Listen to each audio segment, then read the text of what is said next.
I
want to say good morning to everyone. It's an early morning where I am. It's been a long time since I've done a video, so it's quite nice actually. It's about 5:30 in the morning. I'm not usually up this early, but my youngest son woke up in the middle of the night, well, about an hour ago, and I thought I'd go and check up on my dough and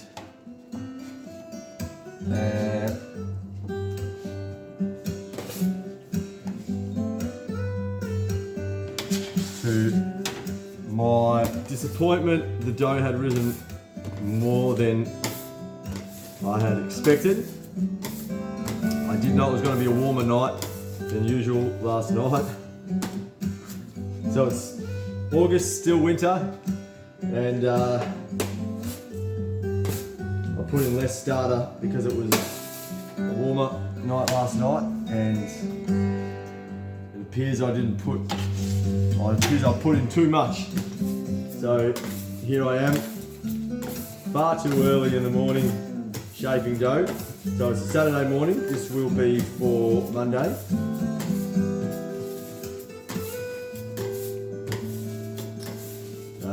Yeah, this happens sometimes. So anyway, that's okay.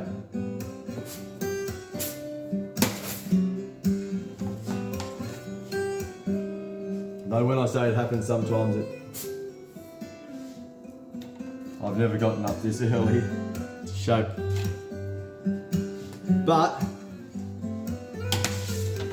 I think I said for the first few months of running this business and baking a few loaves of bread every couple of days, I would say to a lot of people, and I would tell myself, that I wasn't a baker. And though in some ways I still don't consider myself a baker,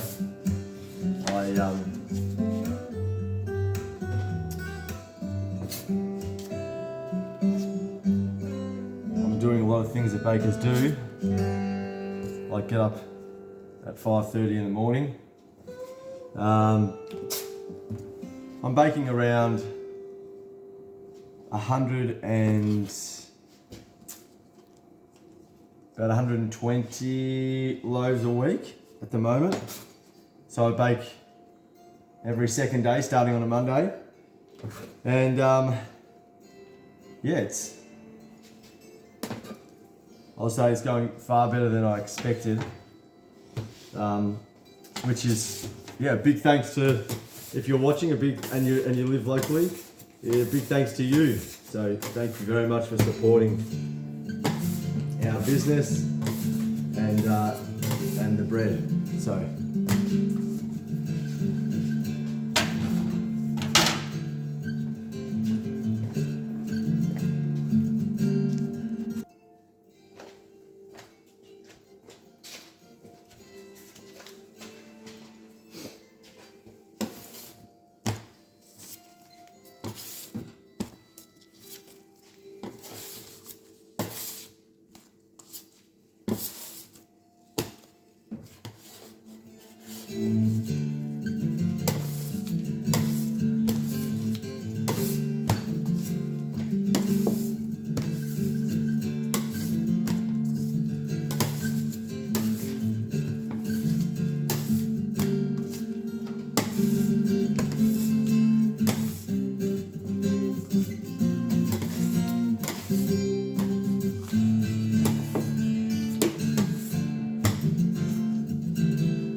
So if you don't already know, and you're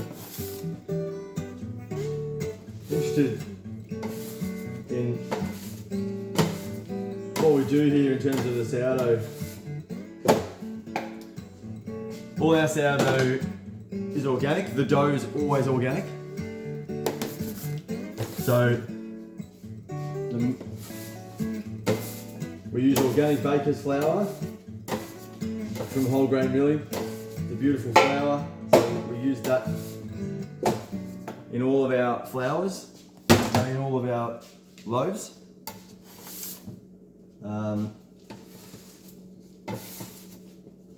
The other flour that we have in all of our loaves except our dark rye is the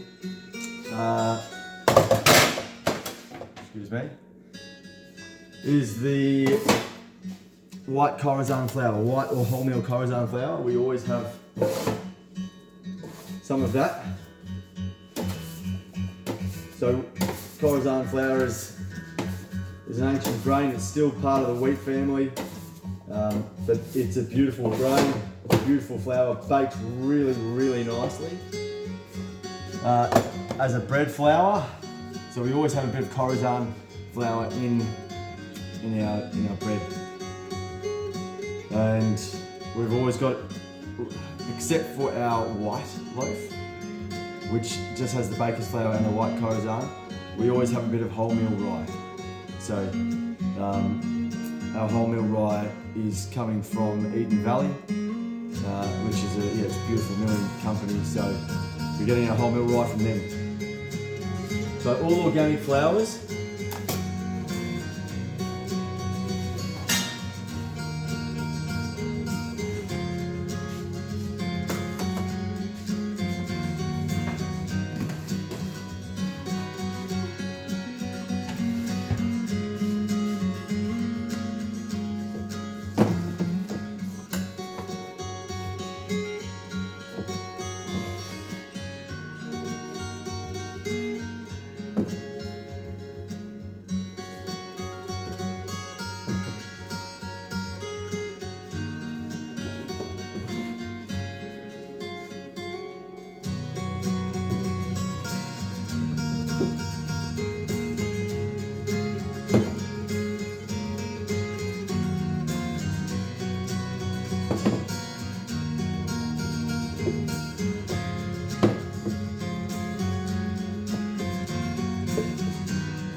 I also have a long ferment time, so it's Saturday morning, very early Saturday morning, and these will be baked on Monday. So we do that intentionally for the sake of the flavour of the loaf. So it really does help with getting a really nice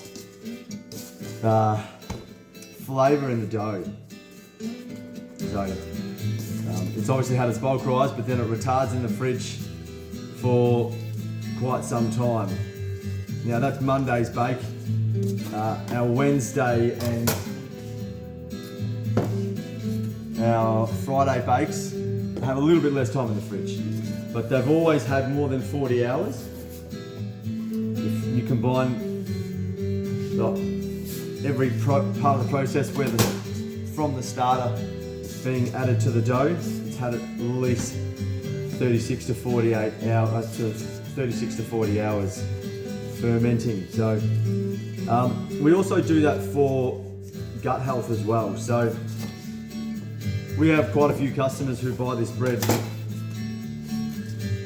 and they actually say that they buy it intentionally because it sits really well in their gut compared to other bread, and not just regular bread, even other sourdough bread as well. So so most sourdough breads will be sort of a next day bake, which is still great, absolutely fantastic. But I find, and a lot of other people find, a real difference in how it sits if it's been fermented for a longer time. So we do that here.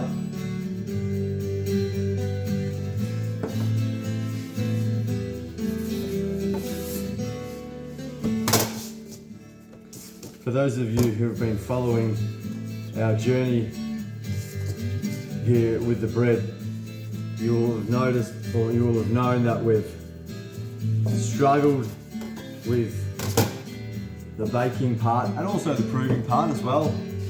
As I said, I'm up quite early this morning because we're not using any proofers. We are just adding the amount of starter to our dough as to how we feel we need for a proof, whether the proof is overnight, like a Friday night, or if a proof during the day. I add a particular amount of starter to my dough so that it's ready at a particular time of the day or the morning. But sometimes, because of the weather and a miscalculation, I get it wrong, and it either fast tracks it like it has today, or it actually takes longer than I had anticipated. But and we've also, with the bake, so we had just a normal convection oven, which I had not had plumbed. And when I mean plumbed, I didn't have any water attached to the oven, so I could inject steam into it. And so what I was doing was I was baking in 4 baker's ovens, and Brunswick baker's ovens, and they were really great. They baked the bread really nicely, but it took me a long time to bake just a few loaves of bread. So I was only doing 4 loaves at a time, and when I got to the stage where I was baking 40 loaves that day, obviously that was taking a really, really long time, and it was impacting the experience as a customer. People coming in and bread wasn't ready and all that, and that was frustrating for everyone. So we decided to invest in a deck oven, and that has been really fantastic. So the deck oven, along with a different convection oven, I'm able to bake.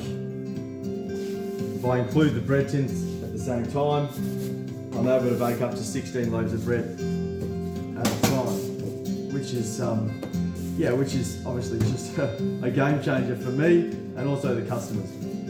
I'm able to have the bread ready most times by 9 o'clock, which is when we open. So that's been really good. But also with the proofers, or with the proofer, should I say. We have invested in a proofer, which will be really great. So the bench that I'm working on at the moment will be a, forgot which shape I was shaping then. The bench that I'm shaping on at the moment will be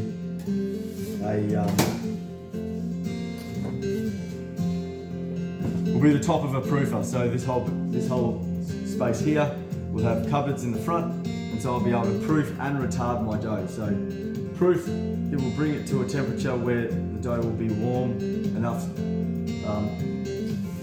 to do all the proofing during the day, and I'll know exactly when it'll be ready. Or on a Friday night when I've done it again.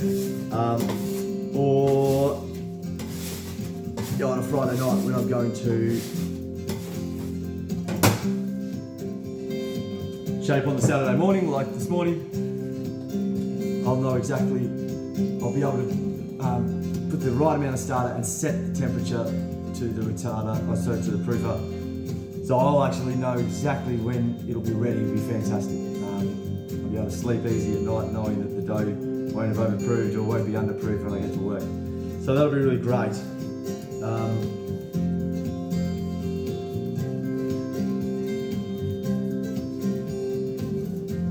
It'll also really help with the consistency of the bake and the whole customer experience with the loaves, because the reality is my process up until now and probably even up until when I get the prover and retarder, the whole experience for the customer has probably been different every time, and I'd really like to get to the stage where it's consistent. The customer knows exactly what they're going to get every time, and they haven't been, and so that's been a shame.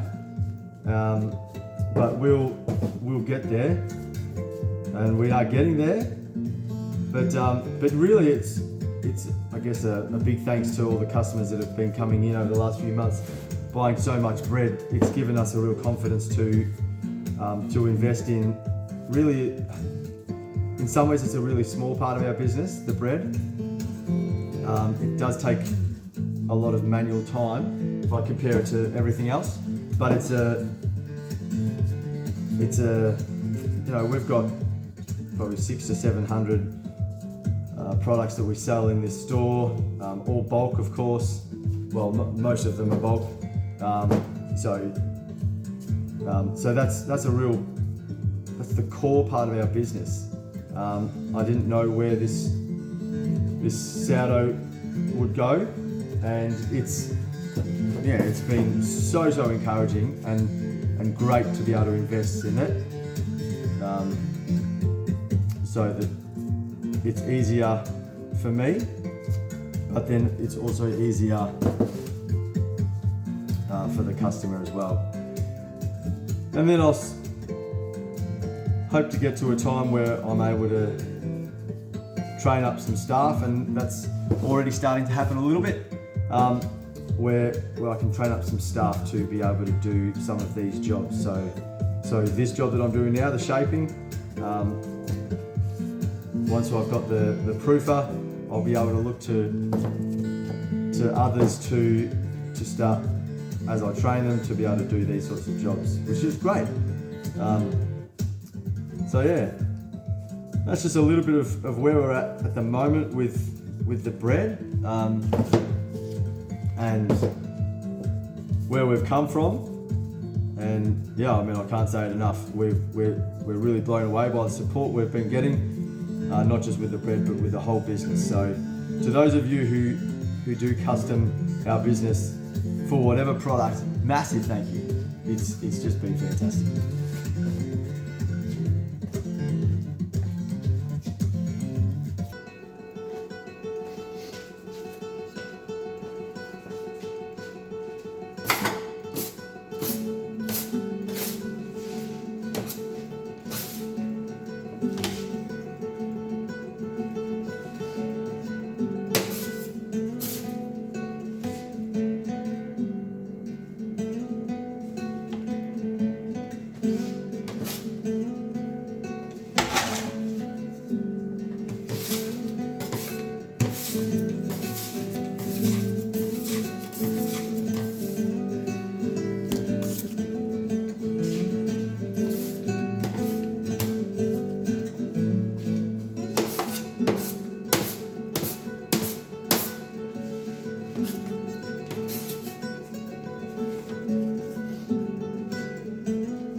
So we talk a lot about sourdough in this store. We sell a lot of flour.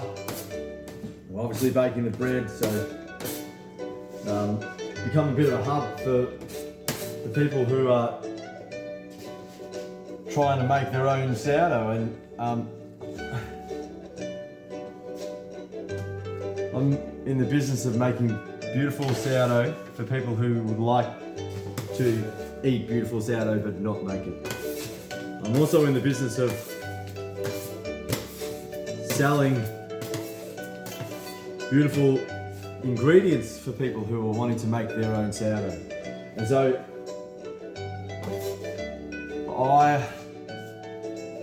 we here at Coastal Bolfrees try to do everything we can to give everyone the best chance to make their own beautiful sourdough at home. if everyone was making their own bread at home, especially sourdough, but let's just say if everyone was making their own bread at home and eating proper bread, I think we'd just be stepping in the right direction of being much healthier people, feeding much healthier ingredients to our children. So we do talk a lot about sourdough and how to make it. What are some of the things that are really important, and what are some of the things that are maybe not as important but have become overly complicated with the rise of YouTube videos and and those sorts of things. So we talk to our customers a lot about sourdough, and we talk a lot about the sourdough starter, because there's a lot of confusion about how to feed your starter, what to feed your starter, how to start your starter. If you don't want to buy one that's already made, you like to create your own. How to create it. And so we talk a lot about that, and I started this year, did a few sourdough workshops. I did a few workshops last year. Over the last few years actually in Melbourne, but still do the workshops when I can. I actually did a workshop just this week for a local homeschool community, and that was really great. So it's something we're really passionate about doing, providing people with the information that's required to be able to do this themselves. Anyway, so I thought, well, while I'm doing this, I want to talk a little bit about it. If you're still listening. So the sourdough starter is such an important part of the whole sourdough process. In fact, I'd say that without a good sourdough starter, you could be doing everything right and still be coming up with results that you're just not happy with. You feel like you're doing everything right, you're following the right people, you're using the right ingredients, and you're just not happy with the results you're getting. And so to provide people with a really good quality starter, or the information to create their own, is something that we are quite passionate about doing. So one thing I'll say, in terms of feeding your starter, my advice would be always feed your starter with organic flour. There's no folic acid, for starters, in organic flour. And while folic acid may not be the end of the world, it's an added ingredient that we certainly don't need in our sourdough starter. So I would be encouraging you to start off with your starter, whether you're creating one or you've got one ready to go. Feed your starter organic flour, fresh organic flour, and take another step. Buy it from a bulk food store or a health food store or somewhere where they're buying in fresh flour regularly. Because fresh flour is super, super important. You're trying to create a bacteria and a yeast that's going to help give your dough the lift and the rise and the health that it needs. So go organic where you can.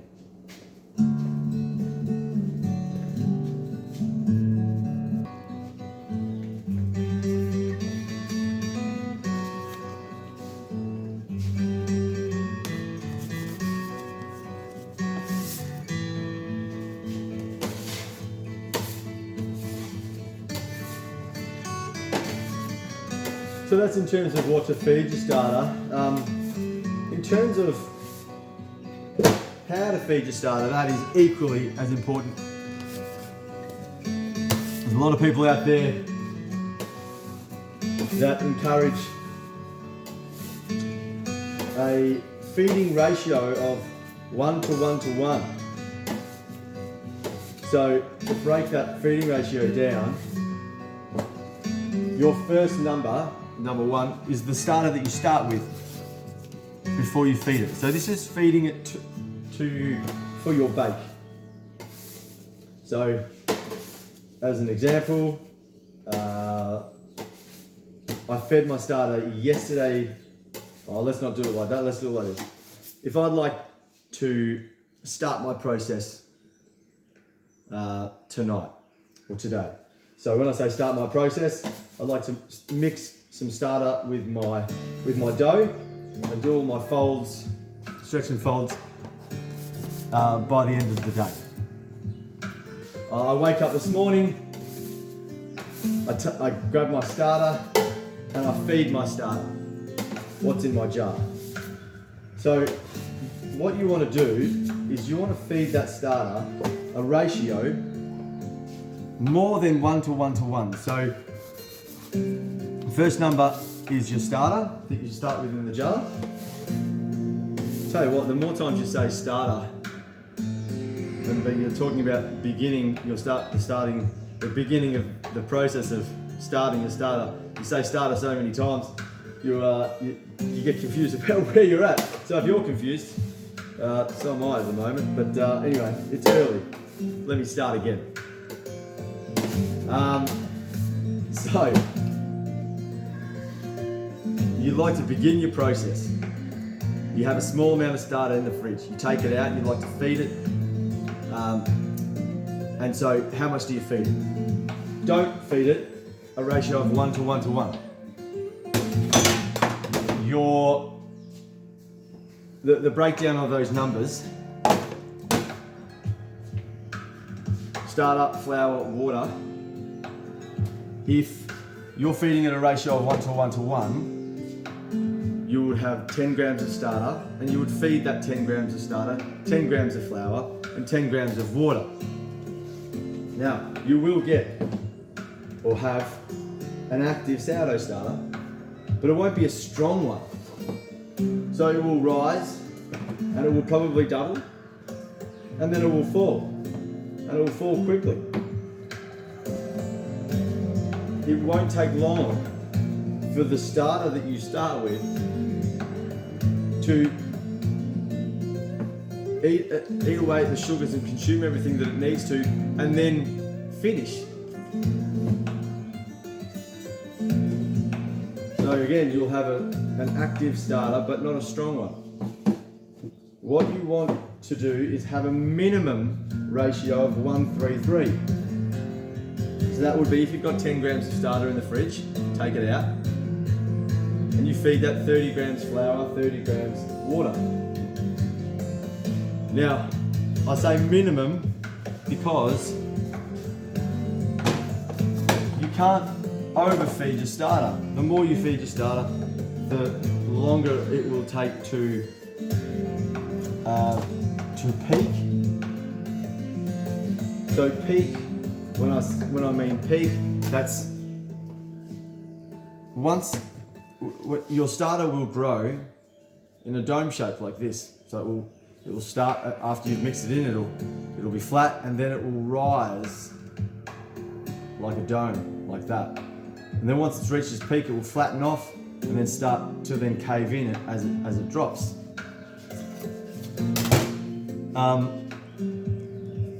Anytime from when it flattens off and drops, you can use. Even if it's dropped significantly, you can use. Especially if you've been feeding it strong feeds. So again, minimum 1:3:3. I typically feed my starter. Now I'm obviously using a lot of sourdough starter because I'm baking, but I'm typically feeding mine like a minimum 1:10:10. So yeah, I'm probably starting off with about 100 gram, and I'm feeding it sort of a kilo flour, kilo water. Most of the time I'm feeding it about 1.6 kilos of flour and 1.6 kilos of water. Now what this will also do is, so you'll end up having a strong starter, but it'll also mean that you won't accumulate bucket loads of starter in your fridge. you'll only need 1 jar of starter and a very small amount in there. So I call it a scrapings method. I think it's commonly called the scrapings method. I'm not claiming that to be my own term, but as it suggests, you only have scrapings in your jar. All you need in your jar is enough so that when you put water in that jar and stir it around, the water goes a bit murky, a bit discolored. And if that's the case, then you've got enough bacteria in the water to then feed it. And then bacteria, as we all know, does its thing in the right environment. And the right environment for bacteria is moisture and temperature. So if the bacteria, your starter, is in a warm environment, around 20-25 degrees, then it will grow. So that's a couple of really important things with your sourdough starter. You really want to be making sure that you're feeding it good quality food and you're feeding it a good healthy amount. 1 to 1 to 1 will do the job, but it won't do the job satisfactorily, in my opinion. So that is something that we encourage people who come in here asking about the sourdough and the process. That's a big one.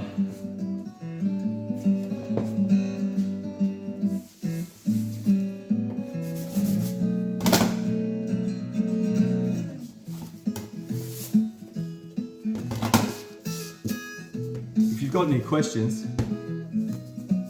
then definitely ask in the comments section, and I'll attempt to answer those questions.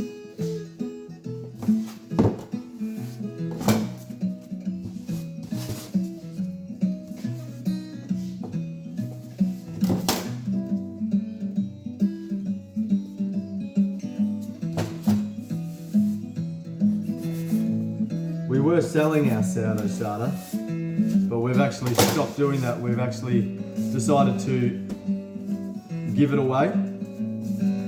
Again, it's an opportunity just to speak to people and help people in their journeys. So if you are after some starter and you live relatively locally, by all means, come on in and bring a jar, and we'll put some starter in there. We'll feed it for you as well, free of charge. But come on in and we'll give you some starter. If you don't live locally and you would like some of our starter, that's fine. I'll dry some for you.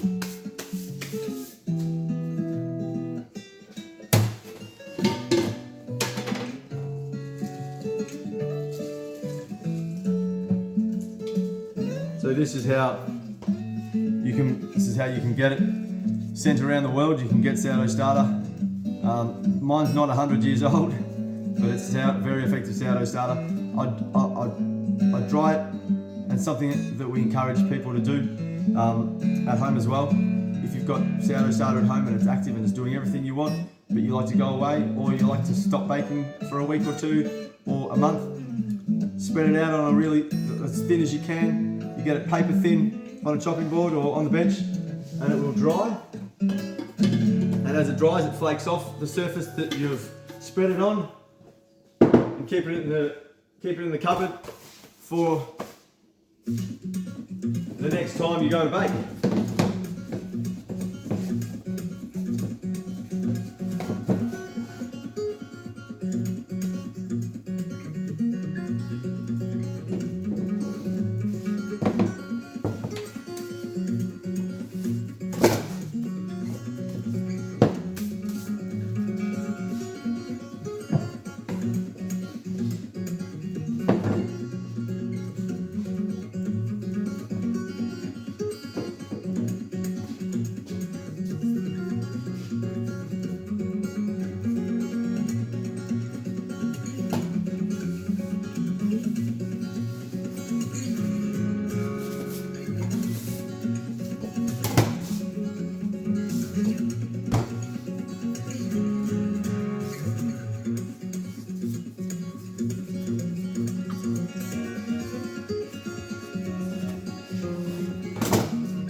thanks for watching, guys.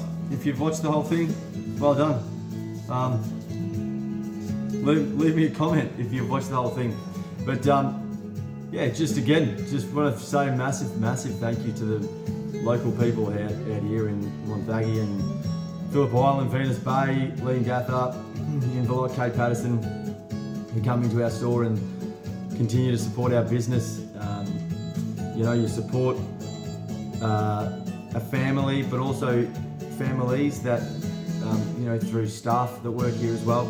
You support a small community of people who love the area and love serving the area in this way. It's providing really nice food, whether it be the bread or whether it be anything from honey, flour, nuts, dried fruits, chocolates, organic stuff.